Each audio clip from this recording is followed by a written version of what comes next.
Yo, yo, yo, what's up? What's up? Welcome back. Thank you so much for tuning in. I'm super excited to have you here.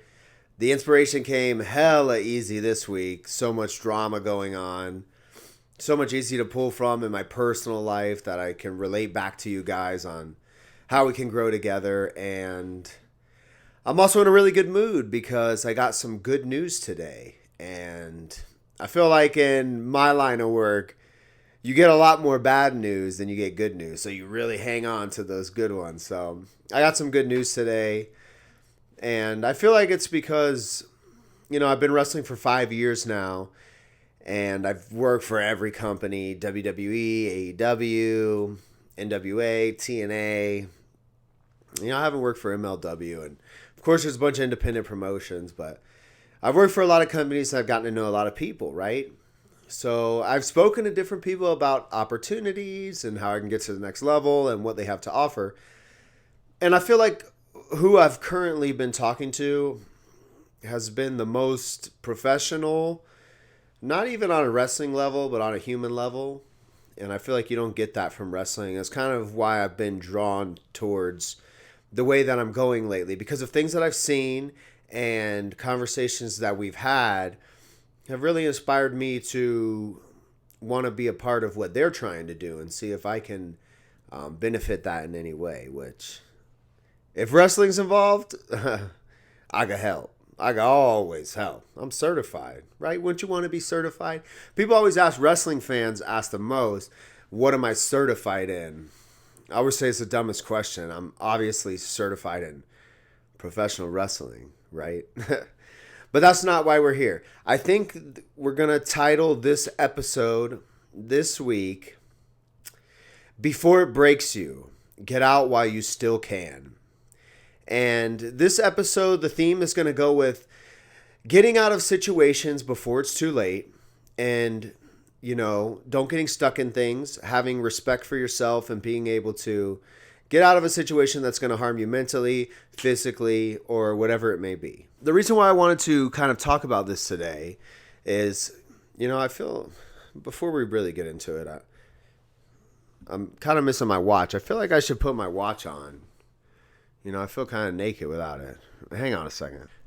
All right, we're back. I put my watch on. My wife actually got me this watch for our wedding, so holds a lot of sentimental value. I only really wear it when we go out for dates or when I do something important. And I also decided to put on a little chain, Felt like I should get a little blingy out here today. I'm feeling good. Got some good news, right? So I should make myself feel good. Look good, feel good, right? That whole thing. The reason why I really wanted to talk about getting out of situations before it's too late, not getting trapped in them, is because recently in the business that I'm in, there's been a situation that came up that ties into me directly because of where I started in wrestling 5-6 years ago, whatever it may be. So let's rewind. Okay, so I started in South Florida, obviously. I'm a Miami guy, born and raised, 305 till I die. Born and raised in the county of Dade. I don't know how many different ways you could say it, man, right? So we got a lot of pride in Miami. I'm from Miami. I spent the first 7 years of my life in Miami. So it wasn't until the past 3 or 4 years that I actually left and moved away for the first time. Thanks to Layla. Thank you, Layla. See, I met Layla in Miami. She's the one that wanted to be a professional wrestler. I was an amateur wrestler, but I definitely didn't want to be a pro wrestler anymore. I was like, I wanted to do that when I was like 8 years old, right? So I'm like, babe, why we doing kid stuff? Why are we playing childish games, right? So she's like, it's going to be fun. And it was fun. And it is fun. We jump into the wrestling thing and we didn't know anything about it. In today's wrestling market, wrestling has become like every other sport in the world. You have kids getting in the ring now when they're like 10, 11, 12 years old, practicing wrestling already, just like you would with other sports. So when we got into it, we were already like, she was almost 30. I was after my mid-20s, getting close to 30. And we're looking to jump into professional wrestling, and we know nothing about it. So, of course, like we thought we were going to the WWE right away. We're like, right? Like, you want to be a pro wrestler, you sign up, You learn how to do a few moves, and then you go to the WWE and you get your shot. I don't know. Which that's not how it is, guys. If you're not a wrestling fan, you don't just go straight to the WWE. There's actually other wrestling out there. It's called independent wrestling, which is a whole nother crazy thing. So if you're not familiar with that, get familiar with independent wrestling because that's where I live. We get into wrestling and we know nothing about it, so we go to the first school that we can find online, whatever we can find on Google, of course, right? It seemed great, right? Because we didn't know anything about wrestling, and we learned and we were taught the ins and out of the wrestling business from a pro wrestler, still kind of trying to be one, never really made it to the WWE or anything like that. But he had done the independents for so long that he had a simple understanding of how wrestling works, right? So that's kind of where we learned our baby steps from. And we were there for over a year, just shortly over a year. And it was definitely one of those situations that we were kind of stuck in, It was good at times, but then at the end of the day, it became a bad situation, a cycle to where we ended up leaving that school, and I never even speak the name of the person that originally trained me in professional wrestling, which is crazy, right? Because that would be like your sensei, the person that you owe the most to, really, because they broke you into the business. But because of the way things go and the way that people are, things happen how they happen. And now I don't even speak the name of that person. We were in this school and it got to a point where things got bad. We had learned what we were going to learn from there. And we had started to realize that there's a whole nother world outside of wrestling, right? And where we were, they were trying to keep us there. Things got bad with this wrestling school or whatever. And, I always took so much pride in being loyal and sticking with somebody despite the situation. I mean, so many people had already told me, this person that you're dealing with is not a good person. It's not going to work out good. But of course, I only knew what I knew, which was that one person, because that's who I started with. But then I started to realize that at the end of the day, being stuck isn't like some loyalty badge. It's self-inflicted trauma in a lot of ways, because what the outcome is going to be. People have already told you, and you've already experienced things for yourself, and you continue to stick around. Now, I was with this person for over a year, but I had learned 7-8 months into it that they were talking bad about me. Somebody had already told me that, and then it started to come from multiple sources. I just kept it close to my chest, and I kept doing what I was doing because I felt loyal to this person and stuck in this situation. And then it got to a boiling point where it blew up. We had to get in a fight. I had to tell this person off. They tried to blackball me, which isn't even a real thing. They threatened to sue me, spread lies about me. They still do it to this day, right? So now I have an enemy in the world. And it's funny because if I just would have got out of that situation a little bit sooner, I wouldn't have to deal with any of this. But I didn't know any better. And they used their power and they use their presence and their knowledge to hold you in a situation because they're guiding you, they're molding you. You never exactly know if you're going to be with the right person or not. Some people don't want to help you grow. They want to keep you weak so that you never leave. And your loyalty to them is their favorite weapon to use against you, and you hand it to them every single day. And that's exactly what was happening to me. I was handing over my loyalty day in and day out while they were using it against me to stab me in the back, to manipulate me, to do what they wanted to do, to push their agenda further, which in the long run affected me negatively because you wear the name of the person that you come from. So I had to spend time shedding that disgustingness off my back to get where I'm at today, to where I can make good relationships with people and I have a good reputation that's going to carry me forward beyond my ugly past that's not even really mine.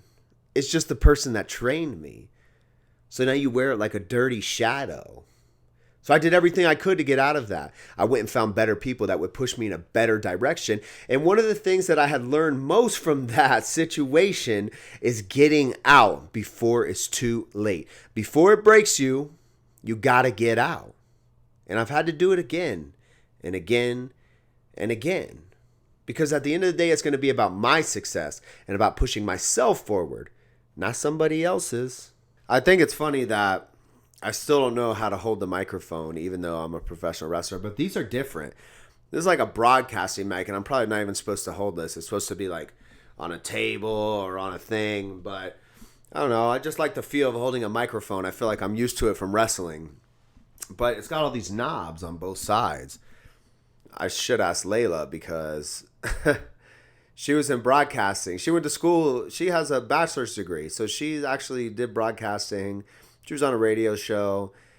She's the one that should do the podcast. I tell you that all the time. Or at least she should be here talking with me instead of me just sitting here all lonely. But so instead, here I am holding the mic sideways because, or diagonal, whatever I'm doing right now, because I don't know. Can somebody help me? Somebody say something.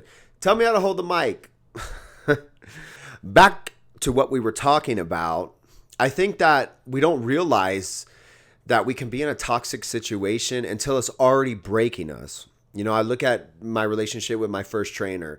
It wasn't until I was already broken to the point of having a blowout that we were able to leave and move on. The reason why I talk about getting out before it breaks you is because while Layla and I, yes, we did move on and we did do better things and we did grow from this experience. Our other classmates, I can't say the same for them. As far as wrestling goes, I'm sure they've all evolved in their own way.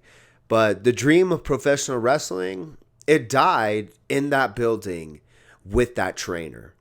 And it's sad because the people that I put in my blood, sweat, and tears with to become a professional wrestler today, there ain't none of them around. It's just Layla and it's just me. And we're the only ones out here working, grinding, hustling. So I don't have any brothers and sisters stick by me and people that we can go to and we can relate with. I had to go and make friends. Everywhere I go, I'm an outsider. Because of this, because there's not a crew of us. It's just me and Layla learning from one person with a bad reputation, and then we were just thrust upon the wrestling world, and here we are set to make our own name, despite where we came from. So I feel bad about that. You know, I speak to some of these people that I used to train with, and they're all doing great, but I miss that they're not here with me. And of course, it can't always be that way, but we weren't able to get out before it was too late. And that's what I hate, because we all thought we were in the right spot, doing the right thing, and we were going to go on and we were going to see each other in WWE and we were going to see each other around the world. But those dreams were killed for everybody. And it wasn't because of me, and it wasn't because of them. It was because of the toxic situation that we were all stuck in that we couldn't get out of, because we felt hope that it would change. We felt fear and loyalty to the person that brought us in. We put our trust in the wrong person. And here I am to tell the story, the only one that's left. You know, people, they hold on to fear and trauma, and they stay in situations that they shouldn't be in because they have trust for the person that had experience before them to guide them along. I just want to make it clear that this is not really about wrestling. This is about manipulation, abuse, fear, control, all those things that don't make you feel good, that make you feel like you're stuck in a situation that you shouldn't be in. You got to get out of them. Stuck don't mean safe. You got to leave that situation. There's a cycle of abuse, and there's patterns that you can see and you can follow and you can feel, and we've all felt this in one way or another. And the first thing that happens is tension begins to build up. And that's when you're walking on eggshells.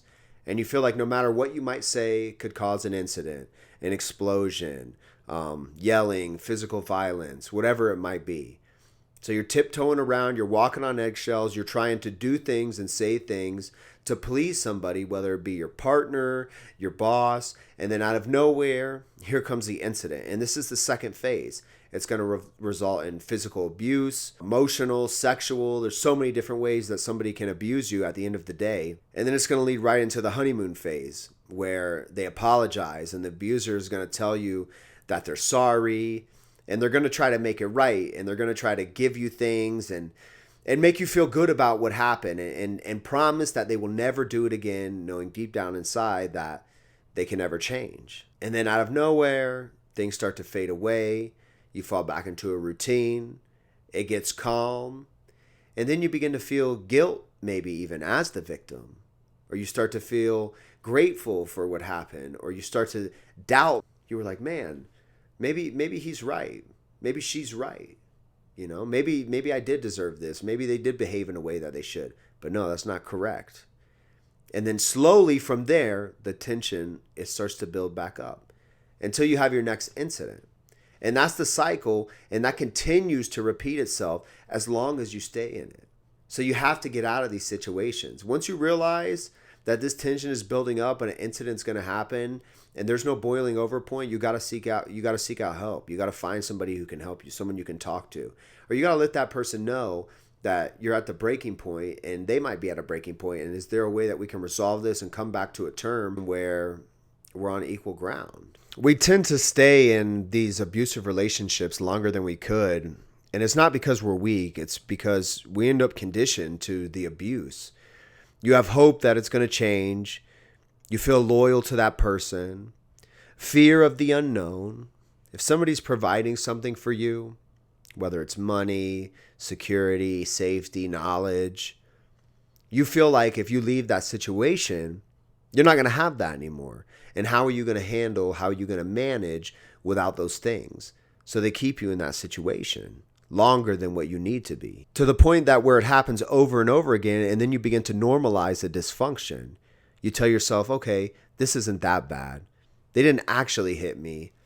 The abuse might be subtle, but it's still consistent, and it's still abuse at the end of the day. Obviously, physical abuse is going to leave bruises, and you're going to feel pain. But emotional abuse is not going to leave those types of bruises. Gaslighting, the silent treatment, making someone feel guilty for who they are. These things are going to silently hurt you over time. And then it's going to end up boiling to a negative spot for you in your life, where you're going to be unhappy and you're going to be looking for what's next or looking for a way out.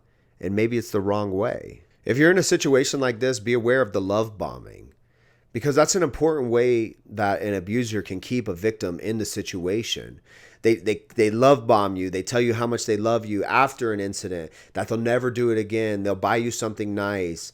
They'll try and smooth it over with whatever they can. And then you feel like, man, it's really not that bad. And you hang on to these good moments and you search for those and you think in your mind, if only this person could be this way all the time. But this is a manipulation tactic that people are going to use against you to make you think it's okay for them to harm you, which is never going to be okay for you. You got to remember that they're going to gaslight you.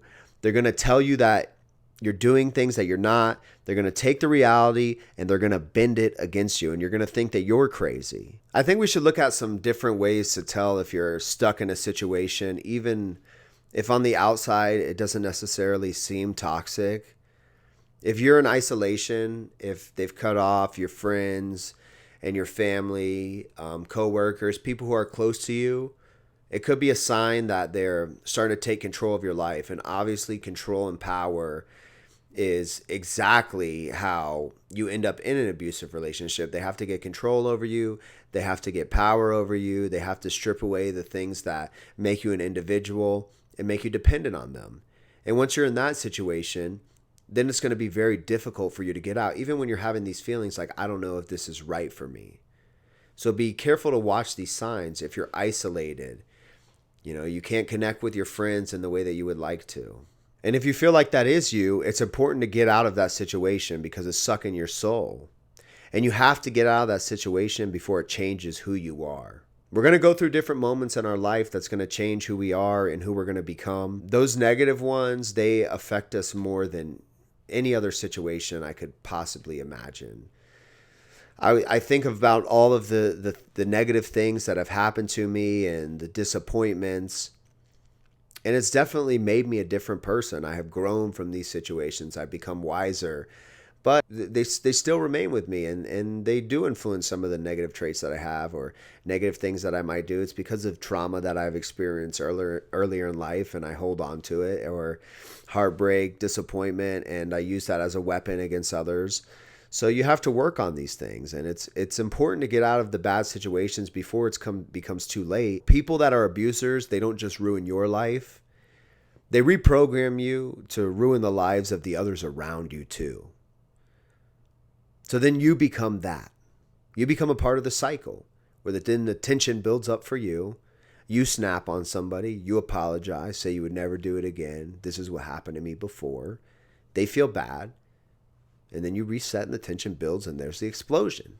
So you have to be able to talk about these things and get out of these situations. The longer you stay stuck, the harder it is going to be for you to climb out and the longer it's going to take. Let's start working on getting out of those situations as fast as we can and not sitting in them forever. We realize sooner than we lead on that we're in a bad situation. We're in a negative situation. It doesn't always have to get to this huge blowout, this horrible point of manipulation to where you realize that you need to leave. Don't be scared. Have faith in yourself and know that you're going to be okay because you're going to take care of yourself and that there's going to be something better. There's going to be somebody else. It's just because you found one person, one job, one training situation. There's other ones out there. There's other jobs. There's other people. You can have other relationships, other friends, other lovers. The people that are in your life, if they're influencing you negatively, get out of the toxic situation. Don't stay in it too long. If people are telling you go, you got to go, man. Because if you don't, you're going to get hurt at the end of the day. If I have already been through something and I tell you, get out of it, or somebody else has already been through something with somebody and they tell you get out of it, this is going to affect you negatively, that's not for me. I'm not telling you for me. We're telling you for you. If somebody comes up to me and they say, Luke, that is not going to turn out good, you got to go, then I'm going to have to go. Because they've already experienced that situation before me. And by feeding it, now we're feeding bad things because we already know, man, it's no good. If it's too good to be true, it's not good at all. And it ain't true at all. Staying stuck does not make you loyal. It makes you lost. Understand that. You know that you're lost and you're loyal to somebody that doesn't deserve it and you're stuck in a situation that you shouldn't be in. Find your sense of direction and you will realize that that person they're not a part of it. If they're not a part of your vision, your direction, they do not need to be in your life. And you're staying stuck in a situation, and as a result, you're staying lost in that situation. You're not weak for walking away. You're brave for choosing yourself. I know you're going to be scared. I know you're worried about what's next. But at the end of the day, taking care of yourself first is always going to be the most beneficial situation for you. That's the only way that it works. When you do for you, good things come for you. So don't be scared of what's ahead. Don't be scared to walk away, because when you do walk away, you're going to open doors and you're going to open your mind the same way that I did when I had to walk away from the first place that I trained. Man, was I scared. But today, the only thing that I feel is regret for staying there longer than I should have. I wish that I started somewhere else, and I wish that I got out of that situation even faster than I already did. I don't regret many things in life, but I do regret the situations that I've stayed stuck in longer than I should. Life is too short for that. Don't forget, life is too short to stay stuck in situations that are abusive, that are toxic, that are not pushing you forward, and that are affecting you negatively. And if you do that, you're going to be all right, because you're always going to put yourself first. And when you put yourself first, you're always winning. That's all I got for you today. Yo, thank you guys so much for being here. Hit like, subscribe, show some love, comment back. I just want to talk about the person that commented last week. They commented something negative. They said, Luke, shut up and wrestle, something like that. I felt like the NBA players. We don't want to hear you talk, buddy. We just want to hear you wrestle. We just want to see you wrestle. Made me think about the shut up and dribble. So at least it gave me a laugh, and I wish I didn't delete the comment, but I did because it made me feel salty. And I'm like, yo, the only comment on my page can't be somebody saying something negative about my video. What the hell is that, right? So yeah, I just want to come on here and say, yo, drop some love in the comments. Don't say anything negative. I'm not going to delete it, but I'm going to respond. And stay tuned for what's next, man. Yeah, like I said, I had some great news for work. I think some good opportunities are going to come. We'll see. I'm really locked in and looking forward to the future. So hit subscribe, like the channel. Let me know what you guys want to hear next. And yeah, thank you. Stay certified.